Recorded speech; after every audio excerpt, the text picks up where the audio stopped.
Testing. Shania, can you hear me?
Hi, good morning, everyone. We'll get started in just 1 minute.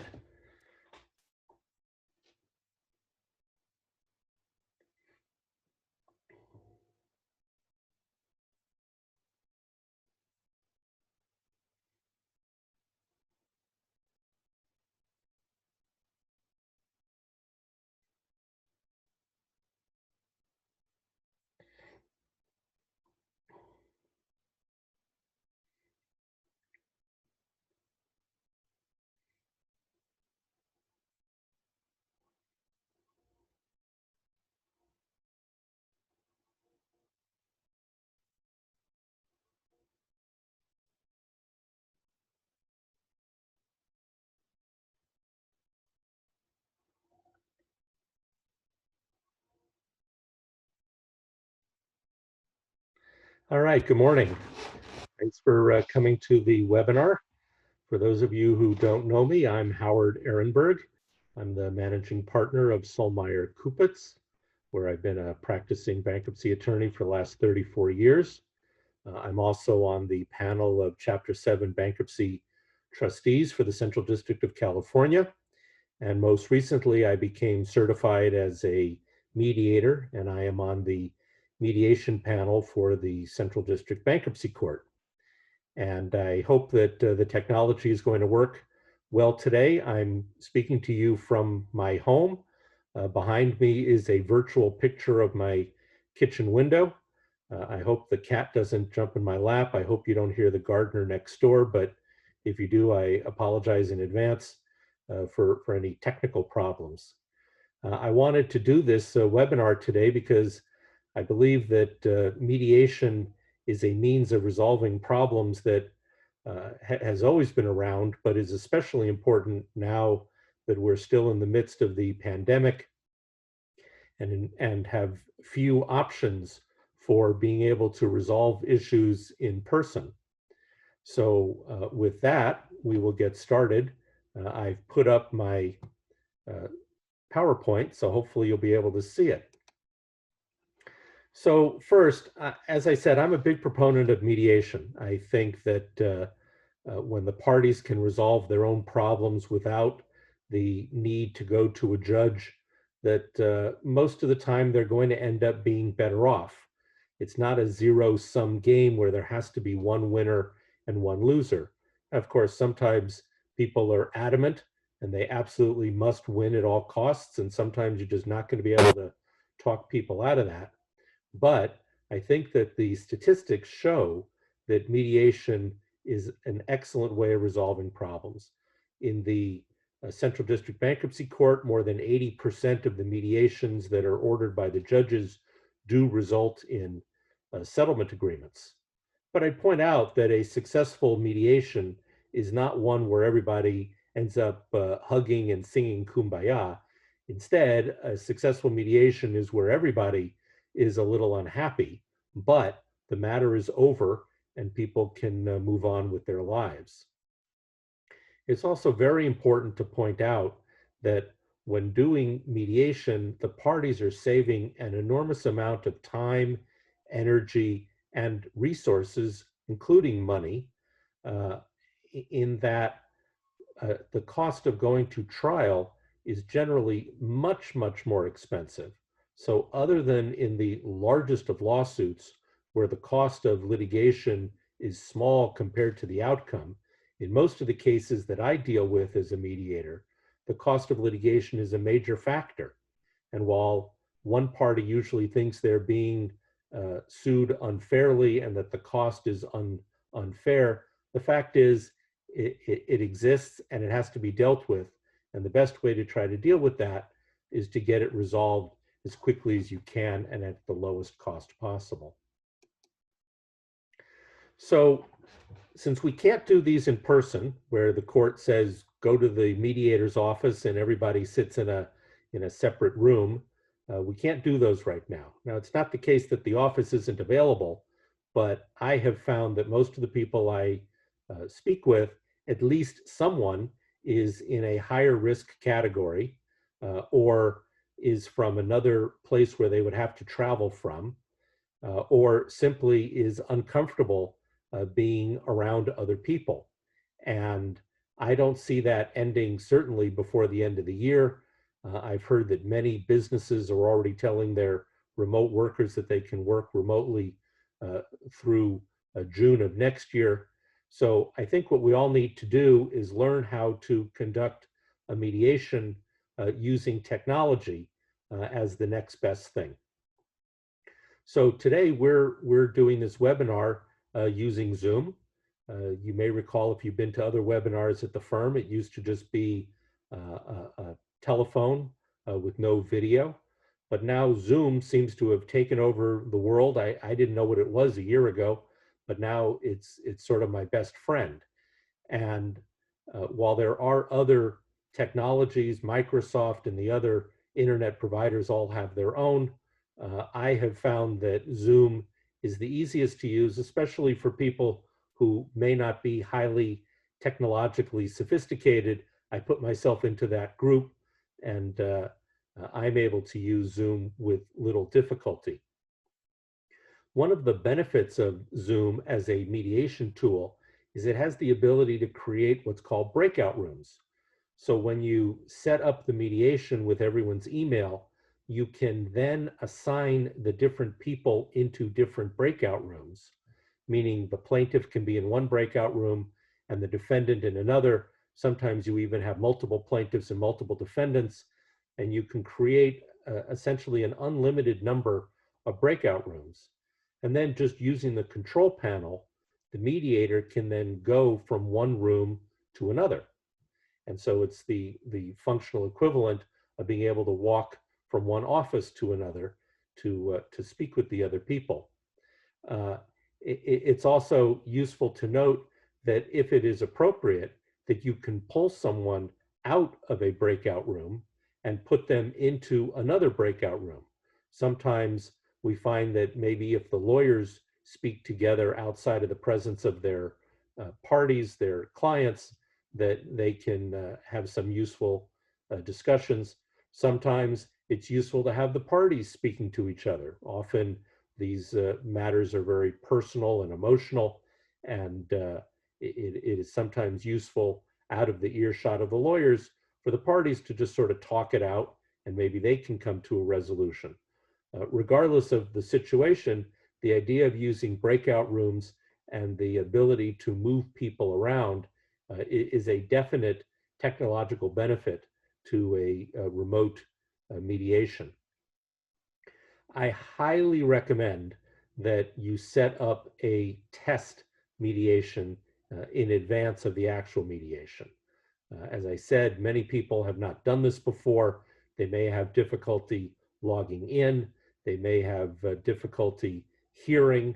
They may not have their camera in the right direction. They may not have their microphone on.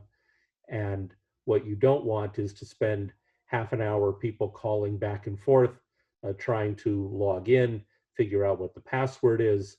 There's a lot of things that can go wrong at the beginning. So I have now conducted several mediations using Zoom, and in each case I have had a test meeting 1 or 2 days in advance so that everybody can feel comfortable that on the day of the mediation, they know what's required of them. You know, one of the main issues in mediation is to establish confidentiality. And whereas this webinar is being recorded and it's going to be up on my firm's website later for all to see, it is very important that the parties know in a mediation that everything they say is confidential. And so one thing that's very important to point out right at the beginning is if you are the mediator, do not push the record button.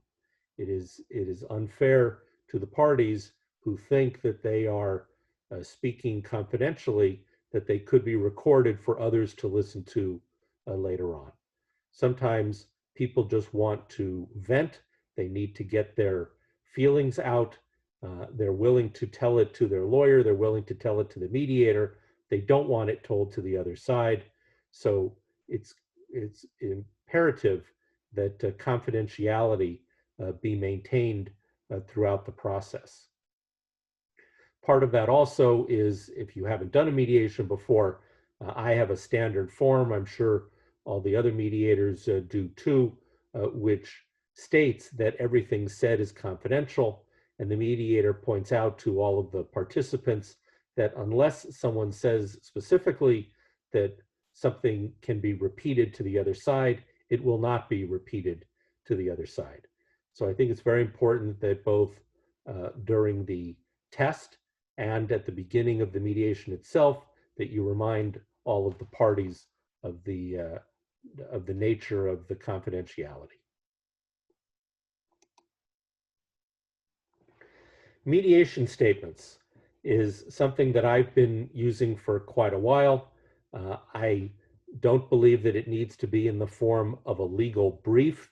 While sometimes case law is important, usually it's a matter of the facts and figuring out what one side believes the other side did that is wrong. So I believe that mediation statements are an important component. I request that they be 10 pages or less, not including exhibits. If people want to give me copies of bank statements or documents or contracts or any other document, I think that's great. And I'm happy to look at those in advance. A question that comes up is whether or not the mediation statement should be shared or confidential. Some mediators use a hybrid where there's a shared portion, but then part regarding the efforts at settlement and what the parties are willing to settle for remain confidential. I have found that to be somewhat confusing. I think that generally the lawyers know what the other side thinks. There's probably already been pleading. Certainly there's been a complaint, there's been an answer. There may have already been motions to dismiss. There may have already been motions for summary judgment or summary adjudication. So I don't find it particularly necessary or useful for the mediation statements to be shared between the parties. But of course, if all of the attorneys wish for their statements to be shared, I have no objection to that. But my preference and my history has been not to share them. So then we get to the mediation itself. And just like I'm attempting to look at the camera so that you can see my face and see my eyes and get a sense of how I am feeling, it's very important to attempt to make the mediation as lifelike as possible. And so all of the participants, especially when they're speaking, but even when they're not, it's important that the camera show the people who are in the particular room. So I find it useful to set up the camera either by having all of one side sit on one side of the table or have the camera be of a wide enough angle so that if people are on two sides of a table, you can see everyone at the same time. I mean, let's be honest about it. People will show visceral reactions to different statements. And it's important for the mediator to be able to read the people, not just what they've said, but how they respond in determining how far you can push someone in trying to make a deal.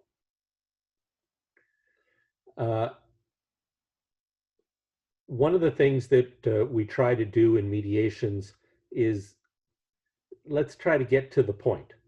So if the people are sophisticated in legal matters and have done this before, I find it unnecessary to spend the time in what's called a plenary or joint session where the different parties are all together.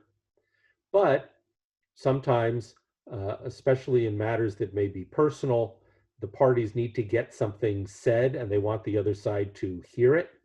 And if that's the case, then you can create the opportunity for everyone to be in a room together to get started, lay out the groundwork, and offer the opportunity for the lawyers and for the participants to make a statement. And then, depending on whether or not that leads to further conversation as a group, or whether at that point it's useful to then go into the breakout rooms, that's what you should decide sort of as the mediation progresses. In the Central District of California, the mediation panel, the mediators agree once a quarter to provide a free mediation of 4 hours or less. Now, many mediators, including myself, are willing to go as long as it takes if progress is being made. But remember, people are doing this voluntarily, and the time is valuable, in addition to the fact that the mediator has spent time in advance reviewing the mediation statements, reviewing the exhibits, having a test run, maybe speaking to the attorneys in advance to ask questions. All of that is being done voluntarily. So while sometimes it is useful to put the parties at ease and maybe have a little bit of chit chat, talk about the pandemic, talk about the family, talk about whatever mutual topic there is, I find it unnecessary to use a lot of time in what is not really at the matter at hand. So with that, when we start the mediation, I like to do pleasant introductions, say hello, but not spend a lot of time catching up on what's been going on in your life. We can do that another time, but let's just get down to the mediation. Another benefit of using Zoom is that you have the ability to screen share, which is what I'm doing now, I hope. And if parties have documents, and sometimes they do, they will have two forms of a contract, or they will have a signature that they claim was not signed by them, but signed by somebody else. Many different opportunities where documents ought to be shown and shared if agreed to. You can use Zoom by simply opening up another screen where that document is located and sharing it with the other side. So I think part of what you need to do in advance is decide whether there are any documents that you would like to share, and if so, have them loaded either into a share file if they're voluminous, or just if it's a single piece of paper, have it as a PDF. You can open it up within your computer and then do the screen share and be able to show it. If there is an agreement, it is imperative that it be put into writing and signed by all of the parties at the mediation. Now, that doesn't mean that it has to be a long form agreement where all of the boilerplate items that are normally found in a settlement agreement are included. But it is very important that all of the salient points of the settlement agreement are put into writing. It is my preference as the mediator not to be the scrivener of the agreement, because I am not a party to the dispute. After the mediation is over, I don't want to be called upon to ask to interpret what was agreed to. So what I usually ask is that one of the parties agree to write down the settlement agreement in a bullet point fashion and then share it. It can either be shared with me and then I will share it with the other side, or the parties can be put together into a single room. And then when it is fully agreed upon, then it should be scanned and distributed via email, which can be utilized during the mediation, and everyone sign off on it and share the signatures. And that way, there isn't a dispute later on as to what was agreed to. I unfortunately have war stories, many of you probably do too, about the parties shaking hands. You know, it's late at night, everybody's tired. They say they'll come back tomorrow and sign, and then suddenly overnight they think of all kinds of other problems with the settlement agreement and they don't want to sign. A signed bullet point settlement agreement is enforceable. And so I believe that one of the most important aspects of a mediation is signing the agreement at the time. So with that, I'm going to attempt to stop the screen share.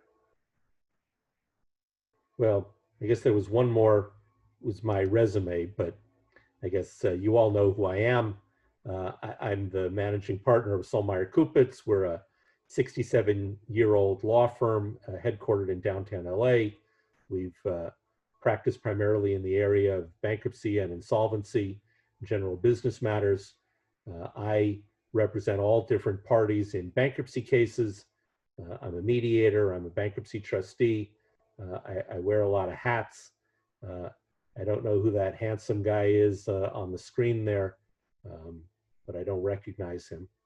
So with that, I will stop the screen share. And if there are any questions, then I'm happy to take them. Okay, thank you. Somebody complimented my front yard.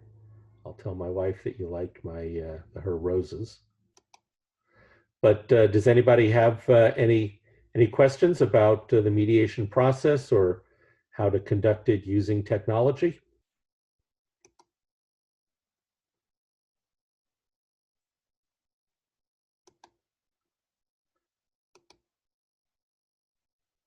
Okay, well, I see that we've got 30 people on the line, which is terrific. Hi to my friends. Hi to people that I don't yet know, but I'll certainly be following up with you after this call. And let's see, we do have a question. At the end of the day, people are exhausted and fail to consider all the salient points before they leave. Any suggestions? Well, I think the answer is, while the parties may not, the lawyers do. The lawyers generally know what needs to go into a settlement agreement, you know, the amount to be paid, when it's going to be paid, what releases are going to be made, whether there are any transfers that are going to take place, when would those transfers take place.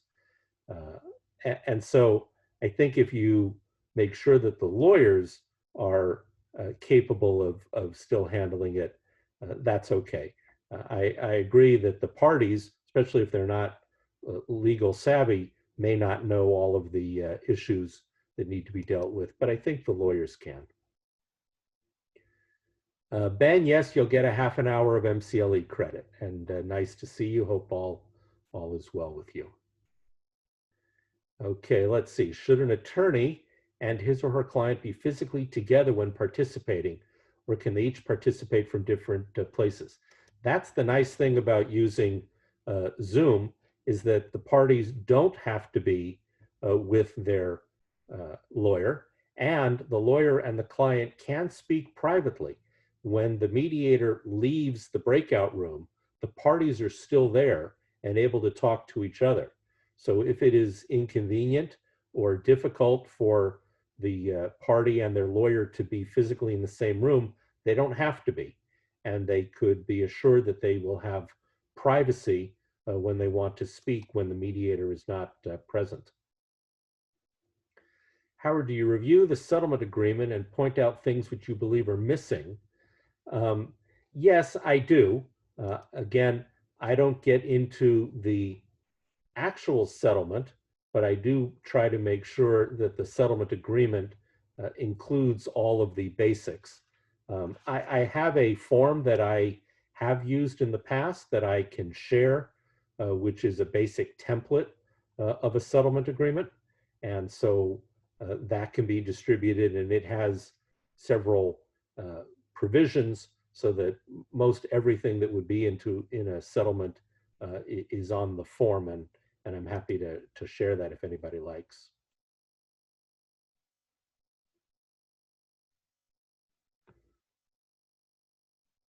All right, well, I appreciate the questions and the opportunity to speak with you. I'm always available, so if you have any questions after this. Let's see, 2 people raised their hand. I don't know what that means.